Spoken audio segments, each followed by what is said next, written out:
Welcome to our channel.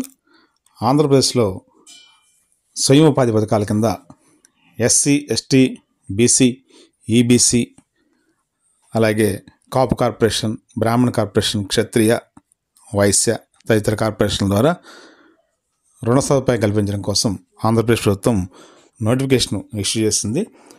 ఈ రుణాలు పొందడానికి ప్రధానంగా 21 సంవత్సరాల నుంచి 60 సంవత్సరాల మధ్యలో వయస్కులైన వాళ్ళు, అలాగే దారిద్ర్య రేఖ దిగువన ఉన్నారంటే వైట్ కార్డు హోల్డర్స్ మాత్రమే అర్హులు. వీటిలో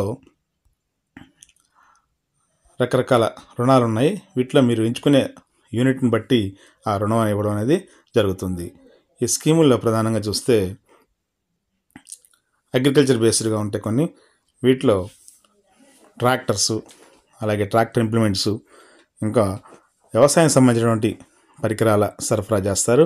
అలాగే ట్రాన్స్పోర్ట్ ఇండస్ట్రీలకు వచ్చేసరికి ఆటోలు, ట్రాక్టర్సు, ఇంకా ట్రాన్స్పోర్ట్ సంబంధించినటువంటి ఐటమ్స్ని సరఫరా చేస్తారు. అలాగే సర్వీస్ అండ్ బిజినెస్ సెక్టర్లోకి వచ్చేసరికి టైలరింగు, అలాగే మిల్క్ బూత్స్, ఎంబ్రాయిడరీ, ఇటువంటివన్నీ కూడా ఇందులో ఉంటాయి.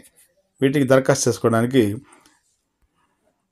ఎడ్యుకేషన్ క్వాలిఫికేషన్స్ కంపల్సరీ ఏం కాదు, కానీ కొన్ని స్కీమ్స్ అంటే జనరిక్ ఫార్మసీ కంపెనీస్కి సంబంధించినటువంటి బ్రాంచెస్ కానీ, లేకపోతే జనరిక్ మెడికల్ షాప్స్ కానీ పెట్టుకోవడానికి డి ఫార్మసీ లేదా బి ఫార్మసీ లేదా ఎం ఫార్మసీ చదివినటువంటి వాళ్ళు అర్హులు. మిగతా వాటికి కూడా ఎవరైనా దరఖాస్తు చేసుకోవచ్చు. ఈ స్కీముల్లో ప్రధానంగా చూసుకున్నట్టయితే రిజిస్ట్రేషన్ చేసుకోవడానికి ఆధార్ కార్డు, రేషన్ కార్డు, అలాగే క్యాష్ సర్టిఫికెట్ ప్రధానంగా కావాల్సి ఉంటాయి. ఈ ఆధార్ కార్డు బేస్ చేసుకుని మాత్రమే మీ డీటెయిల్స్ అన్నీ కూడా ఆన్లైన్లో ఫీడ్ చేయబడుతుంది. ముందుగా ఈ ఆంధ్రప్రదేశ్లో ఉన్న జిల్లాలు, కొత్త జిల్లాల్లో మీరు ఏ జిల్లా చెందిన వారు అనేది ఎంపిక చేసుకుని మీ ఆధార్ నెంబరు, మొబైల్ నెంబరు, అలాగే మీ పేరు, తండ్రి పేరు, మీ జెండర్ అంటే male or female, date of birth, క్యాస్ట్లో మా సబ్ క్యాస్ట్ ఇవన్నీ ఎంటర్ చేసి డిక్లరేషన్ ఓకే చేసిన తర్వాత మీకు ఒక ఓటీపీ జనరేట్ అవుతుంది. తద్వారా మీరు మీ అప్లికేషన్ ప్రాసెసింగ్ అనేది స్టార్ట్ చేయొచ్చు. దీనిలో అప్లికేషన్ రిజిస్ట్రేషన్ అయిన తర్వాత మీకు ఐడి, అలాగే పాస్వర్డ్ వస్తాయి. తర్వాత సెకండ్ స్టెప్లో మీకు కావాల్సినటువంటి స్కీమ్స్ ఏం కావాలి, అలాగే ఆ యూనిట్కి సంబంధించినటువంటి డీటెయిల్స్ అన్నింటి కూడా, అంటే మీకు లోన్ ఎంత కావాలనేది కూడా దాంట్లో మెన్షన్ చేయవచ్చు. ఈ అప్లికేషన్ సంబంధించినంత వరకు ఆన్లైన్ అప్లికేషన్స్ 22/3/2025 చివరి తేదీగా నిర్ణయించారు. వీటిని ఎంపిక చేసినటువంటి అభ్యర్థులకు త్వరలోనే పంపిణీ చేసేందుకు ప్రభుత్వం మార్గదర్శకాలు రూపొందిస్తోంది. అయితే యూనిట్ కాస్ట్ ఎంత కావాలనేది కూడా మీరు ఈ అప్లికేషన్లో మెన్షన్ చేయాల్సి ఉంటుంది. ఆన్లైన్ అప్లికేషన్స్ ఏపీఓబిఎంఎంఎస్ అనేటువంటి వెబ్సైట్ ద్వారా పొందవచ్చు. అలాగే ఈబీసీకి సంబంధించినంత వరకు ఈబీసీలో అంటే క్షత్రియ, కమ్మ, బ్రాహ్మణ్, రెడ్డి, వైశ్య కమ్యూనిటీస్ ఉంటాయి. ఇక మిగతా వాటిలో ఎస్సీ, ఎస్టీ, అలాగే బీసీ మైనార్టీ కార్పొరేషన్స్ ఉంటాయి.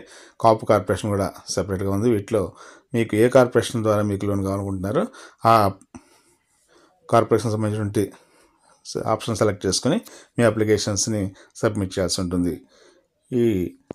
వీటిలో అప్లికేషన్స్తో పాటు మీరు ఎడ్యుకేషన్ క్వాలిఫికేషన్స్ ఉన్నట్టయితే ఆ క్వాలిఫికేషన్ కూడా, అంటే 10th లేదా 10th ఫెయిల్, ఇంటర్ అనేది మెన్షన్ చేస్తే, 10th బిలో అయితే అంటే 10th ఫెయిల్ కానీ ఆ కేటగిరీ అయితే సర్టిఫికేట్స్ అప్లై చేయగల, కానీ 10th పాస్ నుంచి మాత్రం పైన ఉన్నటువంటి వాళ్ళు మీ సర్టిఫికేట్స్ కూడా, అంటే మీకు ఎడ్యుకేషన్ క్వాలిఫికేషన్ సర్టిఫికేట్ అప్లోడ్ చేయాల్సి ఉంటుంది. అలాగే రేషన్ కార్డు కంపల్సరీ అప్లోడ్ చేయాలి. ఇకపోతే క్యాష్ సర్టిఫికేట్ నెంబర్ని మాత్రం మెన్షన్ చేసి ఆ డేటాని ఫెచ్చింగ్ చేస్తే సరిపోతుంది. అన్నీ అప్లికేషన్లో, ఆన్లైన్ అప్లికేషన్లో అన్ని కాలమ్స్ని ఫిల్ చేసిన తర్వాత సబ్మిట్ చేస్తేనే మీ అప్లికేషన్ పూర్తి అయినట్టు లెక్క. ఇది మనకు సంబంధించినంత వరకు ఆన్లైన్లో ఇచ్చిన సమాచారం. పూర్తి వివరాలకి ఏపీఓబిఎంఎస్ వెబ్సైట్ నుంచి మీరు తెలుసుకోవచ్చు. అది కాకుండా అప్లికేషన్ ఫిల్ చేసేటప్పుడే మనం కొన్ని డీటెయిల్స్ని దాంట్లో పొందవలసి ఉంటుంది. అంటే ఈ అగ్రికల్చర్ ఎలైడ్ అనేటువంటి ఆప్షన్స్లో మళ్ళీ యానిమల్ హస్బెండరీ, అలాగే పౌల్ట్రీ ఫార్మ్స్, ఇంకా మిల్క్ బూత్స్, ఇట్లాంటివన్నీ చాలా ఉంటాయి. అట్లాగా ఒక్కొక్క యూనిట్లోనూ మళ్ళీ సబ్ యూనిట్స్ ఉంటాయి. వాటిని సెలెక్ట్ చేసుకొని మీకు కావాల్సినటువంటి ఆ ఆప్షన్స్ని సెలెక్ట్ చూసుకోవచ్చు. ఇక ఈ స్కీముల్లో ప్రధానంగా మీరు చూసుకున్నట్టయితే సెల్ఫ్ ఎంప్లాయ్మెంట్ స్కీమ్గా వీటిని పరిగణిస్తారు. వీటికి సంబంధించినంత అమౌంట్ సబ్సిడీ కూడా మీరు పొందవచ్చు.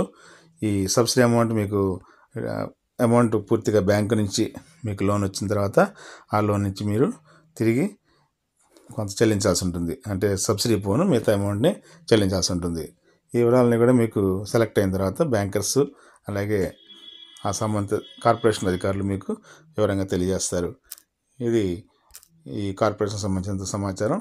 వీటిని త్వరగా ఆన్లైన్లో ఫిల్ చేసుకుని ఈ నెల 22వ తేదీ నాటికి అప్లికేషన్ సబ్మిట్ చేస్తేనే ఎలిజిబిలిటీ ఉంటుంది. Thank you very much.